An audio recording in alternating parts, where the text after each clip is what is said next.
اولئک الذین صدقوا واولئک هم المتقون، یہی ہیں وہ لوگ کہ جو راست باز ہیں، سچے ہیں. یعنی نیکی کا دعویٰ تو سبھی کر رہے ہیں، وہ جسم فروش عورتیں بھی کہ جو تازیوں کے ساتھ چلتی ہیں کالے کپڑے پہن کر، یا جو دمال کھیلتی ہیں جا کر عرسوں میں، وہ بھی سمجھتی ہیں کہ ہم بڑا نیکی کا کام کر رہے ہیں. اور جیب کترے بھی نیکی کا کام کرتے ہیں، ڈاکو بھی کرتے ہیں، چور بھی کرتے ہیں، یہ بستہ الف بستہ بے کے لوگ بھی کرتے ہیں. لیکن اصل نیکی کس کی ہے؟ ایک مذہبی طبقے کی نیکی بھی ہے، ریچولز ہیں، رسومات ہیں، ظواہر ہیں، مظاہر ہیں، اندر سے کھوکھلے ہیں، جس کی کہ حضرت مسیح نے بہترین تشبیہ دی تھی یہود کے علماء کے لیے کہ تمہارا حال ان قبروں کے مانند ہے جن کے اوپر سفیدی کی ہوئی ہے، بہت اچھے، چادر بھی پڑی ہوئی ہے، لیکن اندر ان کے گلی سڑی ہڈیوں کے سوا کچھ نہیں ہے. تمہارے باطن میں تعفن ہے، مال کی محبت، دنیا کی محبت، جاہ کی محبت، دنیاوی اقتدار کی محبت. اس نے تمہیں اندھا کر دیا، اتنا اندھا کہ اللہ تعالیٰ کے عظیم ترین معجزے جو عطا کیے اللہ نے حضرت مسیح کو، ان کو بھی نہ دیکھ پائے، اللہ کے ایک عظیم رسول کو نہ پہچان پائے. اللہ کے ایک عظیم رسول کو کہہ دیا گیا ولد الزنا ہے، یہ معاذ اللہ صبح معاذ اللہ، نقل کفر نہ باشد، مرتد ہے، جادوگر ہے، کافر ہے، واجب القتل ہے، سولی پر چڑھا دیا جائے.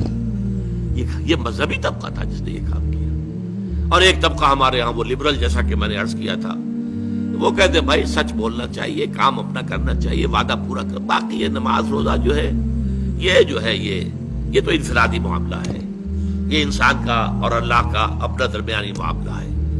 ان تمام چیزوں کو جس طریقے سے اس آیت میں جمع کر دیا گیا اور ہر شے اپنی جگہ پر فٹ، نماز اور روزے کو درمیان میں تو لائے، نمبر 1 پر نہیں لائے.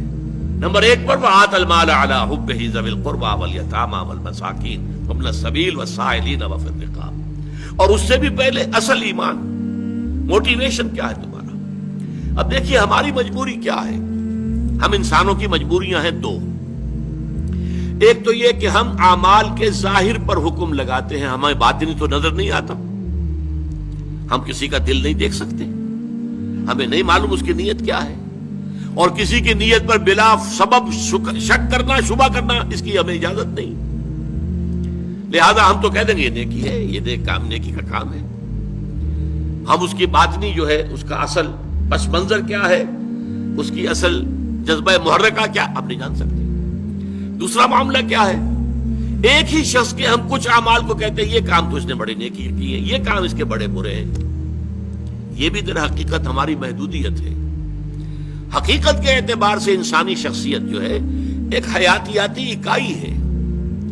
دیکھیے اگر آم کا درخت ہے تو آم لگے گا، اس میں نیمبو کیسے لگ جائے گا؟ آم لگے گا، یہ نیم کی نمولی کیسے لگ جائے گی؟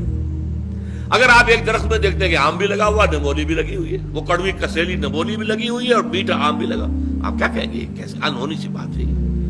تو شخصیت تو ایک وحدت ہے، یا اس کے اندر خیر ہے یا شر ہے. شر ہے تو شر ہی ظاہر ہوگا، چاہے اس شر نے اوپر کوٹنگ لے لی ہو خیر کی، بظاہر نیکی کا ایک عمل کر رہا ہے، لیکن اس درخت کا، اس کی جڑ سے جو شر کی غذا اسے مل رہی ہے، اس اعتبار سے اس عمل کے اندر شر ہے، خیر نہیں ہے، چاہے ظاہری اعتبار سے خیر نظر آ رہا ہو. اسی طریقے سے جو شخص نیک ہے اس کے عمل میں نیکی ہی نظر آئے گی، برائی نہیں ہوگی. البتہ اس میں ایک استثناء ہے، جو حقیقتاً نیک ہے، جو اس پیمانے پر پورا اتر رہا ہے. وَلَٰكِنَّ الْبِرَّ مَنْ آمَنَ بِاللَّهِ وَالْيَوْمِ الْآخِرِ وَالْمَلَائِكَةِ وَالْكِتَابِ وَالنَّبِيِّينَ إِلَىٰ آخِرِ الْآيَةِ. جو شخص اس پر پورا اتر رہا ہے اس سے بھی کبھی وقتی حالات کے تحت، وقتی اثرات کے تحت کوئی غلط کام سرزد ہو سکتا ہے. یہ نہ سمجھیے کہ اس سے کبھی بھی کوئی برائی جو ہے اس کا ظہور نہیں ہو سکتا، نہیں ہو سکتا ہے، لیکن فوراً توبہ کرے گا.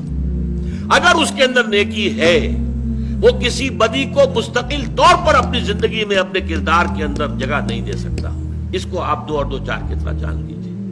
وقتی آلات ہیں، وقتی اثرات پڑ گئے ہیں، یا جذبات کا کوئی طوفان امڈ آیا ہے وقتی طور پر، اور اس میں جو ہے آدمی سے کوئی غلط حرکت سرزد ہو گئی ہے، لیکن اگر نیک ہے اندر سے فی الواقع فوراً توبہ کرے گا. جیسے کہ سورہ نساء کی آیت مبارکہ انما التوبۃ علی اللہ للذین یعملون السوء بجہالۃ ثم یتوبون من قریب، اللہ تعالیٰ نے اپنے ذمے لازم کر لی ہے ایسے لوگوں کی توبہ قبول کرنا کہ جو غلطی سے یا حالات کے دباؤ میں، جہالت میں، نادانی میں کوئی غلط کام کر بیٹھتے ہیں لیکن فوراً توبہ کرتے ہیں، تو یہ فوری توبہ ہو۔ یہ نہیں ہوگا کہ بدی اور نیکی کا امتزاج مستقل طور پر، یہ نہیں ہو سکتا کہ ایک طرف نماز روزہ یہ سارا کچھ بھی ہو رہا ہے، دوسری طرف سودی کاروبار مستقل طور پر اپنے دندے میں شامل ہے، یہ نہیں۔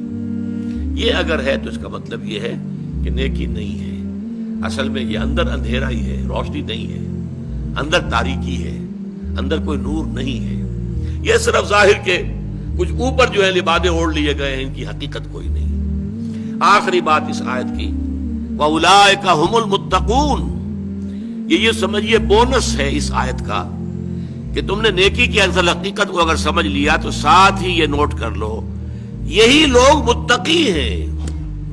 تمہارا تقویٰ کا تصور بھی کچھ اور ہی ہے، ایک ظاہری وضاقتہ ہے، شکل و صورت ایک طرح کی بنا لی ہے، لباس ایک طرح کا پہن لیا ہے تو آپ سمجھتے ہیں بڑا متقی انسان ہے۔ یہ ظاہر کے ساتھ، ظواہر کے ساتھ، وہی ہماری مجبوری، ہم دل کے اندر جھانک کر نہیں دیکھ سکتے، لیکن حقیقت میں متقی وہ ہوگا جو اس پورے نقشے پر پورا اتر رہا ہو، جس کی پوری شخصیت جو ہے اس کے اندر یہ رنگ بھرا ہوا ہو، وہ ہے متقی۔ جیسے کہ حضور نے ایک مرتبہ 3 دفعہ اپنے قلب مبارک کی طرف، سینہ مبارک کی طرف اپنے دست مبارک سے اشارہ کیا، التقویٰ ہا ہونا، التقویٰ ہا ہونا، التقویٰ ہا ہونا، تقویٰ یہاں ہوتا ہے، تقویٰ یہاں ہوتا ہے، تقویٰ یہاں ہوتا ہے۔ تقویٰ دل میں ہوتا ہے، دل میں ایمان ہوتا ہے۔ ایمان اور تقویٰ یہ گویا کہ ہم معنی اور مترادف باتیں ہو گئی۔ اگر اللہ پر ایمان ہے تو اللہ کی معصیت سے بچنے کی کوشش کریں گے کہ نہیں؟ اللہ کو راضی کرنے کی کوشش کریں گے کہ نہیں؟ لہذا اصل تقویٰ یہاں ہے، اور جب یہ اندر ہے تو پھر پورے وجود کو یہ ایک خاص رنگ میں رنگ دے گا، اور وہ پوری شخصیت انسان کی اس آیہ بر میں ہمارے سامنے آ گئی۔